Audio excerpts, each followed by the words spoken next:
নমস্কার বন্ধুরা, মাই Bengali lifestyle পরিবারে তোমাদের অনেক স্বাগত। আজকে আমি বানাচ্ছি সুজির কাঁকড়া। তো এর আগে আমি চালের গুঁড়োর কাঁকড়ার রেসিপিটা শেয়ার করেছিলাম, তোমরা অনেক ভালোবাসা দিয়েছো, যার জন্য আজকে এই রেসিপিটা তোমাদের জন্য। তো এটাও অত্যন্ত লোভনীয়, বাড়িতে বানিয়ে দেখতে পারো। তো আমি এখানে একটা বাটি নিয়েছি, বাটির পরিমাণ করে আমি সব অ্যাড করব। আর একটু আগে যেটা দেখালাম ওটা ছিল খোয়া ক্ষীর, আমরা চাচি বলে থাকি। দুধটা জাল দিয়ে চিনি দিয়ে এটা রেডি করা হয়। আর এখন আমি নিয়ে নিচ্ছি সুজি। এই যে বাটির পরিমাণ করে, যেহেতু আমাদের বাড়িতে বেশি জন রয়েছে, যার জন্য আমি এখানে 1.5 বাটি পরিমাণ করে সব কিছু নেব। তোমরা চাইলে 1 বাটিতে করতে পারো। 1 বাটি করলে জল নেবে 3 বাটি আর চিনি নেবে হাফ বাটির মতো। তো আমি এখানে 1.5 বাটির পরিমাণে সুজি নিয়েছি।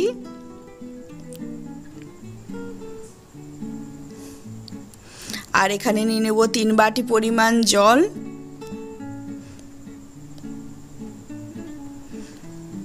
তো জলটা ভালো মতো গরম করে নিতে হবে। আর এখানে দিয়ে দিলাম সানফ্লাওয়ার অয়েল, আর দিয়ে দেব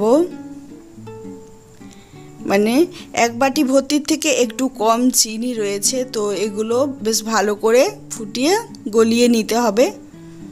আর এখানে সামান্য লবণ, যে কোনো মিষ্টি কিংবা পিঠের ক্ষেত্রে একটু লবণ দিলে টেস্টের ব্যালেন্সটা খুব ভালো হয়, খুব খেতে ভালো লাগে। আর গরম ফুটন্ত অবস্থায় আমি এই যে সুজিটা দিয়ে দিয়েছি। সুজিটা দেখতে পাচ্ছ অনেকটা মন্ডর মতো তৈরি হয়ে গিয়েছে। একটু শক্ত শক্ত লাগছিল, মনে হচ্ছিল আর একটু সেদ্ধ হলে ভালো হবে। তো যার জন্য আমি পরে আর একটু সামান্য জল অ্যাড করেছিলাম। গরম জল কিংবা ঠান্ডা জল দিতে পারো, কোনো প্রবলেম নেই। আর এখানে আমি চালের গুঁড়ো দিয়েছি হাফ কাপের মতো। তো উপর থেকে দিয়ে আমি মন্ডটা ভালো করে ঠেসে ঠেসে এটা মানে মিশিয়ে নেব। তো এই যে দেখতে পাচ্ছ আমার মেশানো হয়ে গিয়েছে। এরপর কড়াই থেকে মানে উনুন থেকে আমি নামিয়ে নিয়েছি। আর এরপর এটা ঠান্ডা করে নিচ্ছি। তো হালকা ঠান্ডা অবস্থায় এটাকে বেশ ভালো করে ঠেসে ঠেসে মেখে নিতে হবে, যেরকম আটা মাখা হয় রুটি করার জন্য। তো এই যে সামান্য চালের গুঁড়ো দিয়ে আমি এটা ভালো করে ঠেসে ঠেসে মেখে নিয়েছি। এটা আমি বাড়িতে বানিয়েছিলাম, আমার বাবার বাড়িতে থাকার সময়। তো সবার জন্য বানিয়েছিলাম, যার জন্য পরিমাণটা একটু বেশি ছিল। তো এই যে দেখতে পাচ্ছ আমি যেরকমভাবে আটা রুটির মন্ড করা হয়, তো সেরকমভাবে গোল গোল করে নিচ্ছি। এটা খুব ছোট ছোট করা চলবে না, মিডিয়াম সাইজের করতে হবে, কারণ যে লিচিটা মানে করা হবে লুচির মতো করে যে বেলা হবে, তো ওটা যেন মোটা থাকে। খুব বেশি পাতলা হলে না ভেঙে যায়, তো কেটে যায়। নরম সফট যেহেতু, তো সেজন্য একটু মোটা মোটা করেই বেলে নিতে হবে। তো এই যে চাকতির মধ্যে আমি সামান্য চালের গুঁড়ো দিয়েছি। চালের গুঁড়ো দিয়ে আমি এরপর এটা মেলে নিচ্ছি। তো আমি এখানে চালের গুঁড়ো ব্যবহার করেছি। তোমরা চাইলে ময়দা দিয়েও এটা করতে পারো। চালের গুঁড়োর পরিবর্তে ময়দাটা অ্যাড করবে যখন মানে এটা চালের গুঁড়ো যে যে জায়গায় অ্যাড করেছি সেখানে ময়দা ব্যবহার করলেও কোনো প্রবলেম নেই, একই রকম খেতে হবে। কিন্তু চালের গুঁড়ো দিয়ে এটা করলে একটু মোচমোচে ভালো হয়, মানে একটু অন্যরকম টেস্ট হয়। তো এই যে দেখতে পাচ্ছ এরকমভাবে আমি দুটো বেলে নিয়েছি, যেরকম লুচি বেলা হয় সেই সাইজেরই। তো এই যে এরপর আমি খোয়া ক্ষীর যেটা রেডি করে রেখেছিলাম দুধটা ঘন করে, সেটা বসিয়ে দিয়েছি। তো তারপর একটা কাঁকড়ার ওপর আর একটা কাঁকড়া বসিয়ে এরকম একটা ধারালো বাটির সাহায্যে কেটে একটা শেপ দিয়েছি, গোল শেপ। এই দেখো কত সুন্দর লাগছে না, অনেক সুন্দর। তো এরপর হাতের সাহায্যে সাইডে সাইডে আমি এটা মানে একটু করে ট্যাপ ট্যাপ করে আমি বন্ধ করে দিয়েছি, যাতে কোনো রকমভাবে খুলে না যায়। তো দেখতে পাচ্ছ অনেকগুলো কাঁকড়া সেমভাবে রেডি করে নেওয়া হয়েছে। আর এগুলোর ভেতরে চাচির পুর রয়েছে। যখন এটা গরম তেলে ভাজা হবে না, চাচির পুরটা গলে চারিদিকে ছড়িয়ে যাবে। আর এগুলো গরম গরম কিংবা ঠান্ডা সব অবস্থায় খেতে দারুণ লাগে। তো এই যে দেখতে পাচ্ছ আমার অনেকগুলোই রেডি হয়ে গিয়েছে। এরপর এগুলো গরম তেলে ভেজে নেব। সানফ্লাওয়ার অয়েল গরম করে আমি একে একে এগুলো ভেজে নেব। তো এগুলো হচ্ছে একটা মিষ্টি পিঠে, তোমরা বাড়িতে বানিয়ে দেখতে পারো।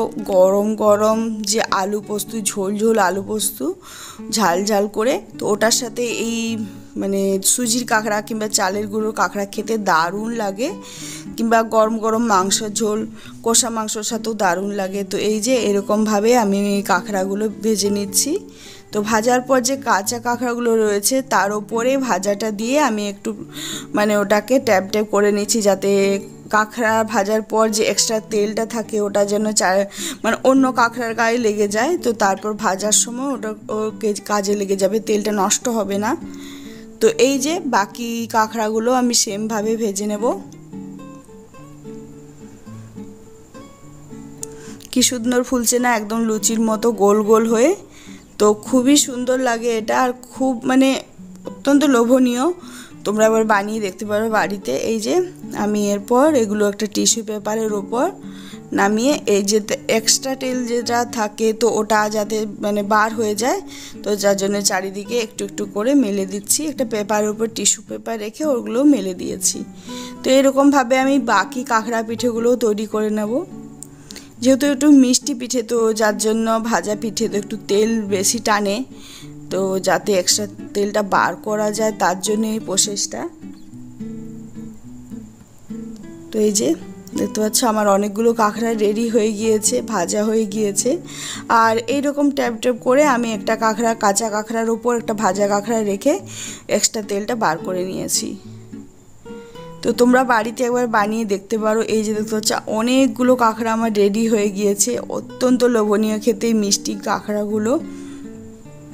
তো যেরকমভাবে তোমরা চালের গুঁড়োর কাঁকড়াটা ভালোবেসেছ রেসিপিটা, আশা করছি এটাও তোমাদের অনেক ভালো লাগবে। তো আমি একটু কেটে দেখিয়েছি, দেখো ভেতরে মানে গরম অবস্থায় কত সুন্দর গলে গিয়েছে ভেতরে চাচির পুরটা। তো দেখতেই লোভনীয় লাগছে, আশা করছি তোমাদেরও লাগছে। তো বাড়িতে বসে এবার বানিয়ে দেখতে পারো। তো এই যে আমার কাঁকড়া পিঠের রেসিপি কমপ্লিট। কেমন লাগলো কমেন্ট করে জানিও, ভালো লাগলে একবার বাড়িতে বানিও, খেয়েও সবাই, আর জানিও কেমন লেগেছে। এটা উৎকলদের একটা ফেমাস পিঠে। তো দেখা হবে নতুন রেসিপি কিংবা নতুন ব্লগে।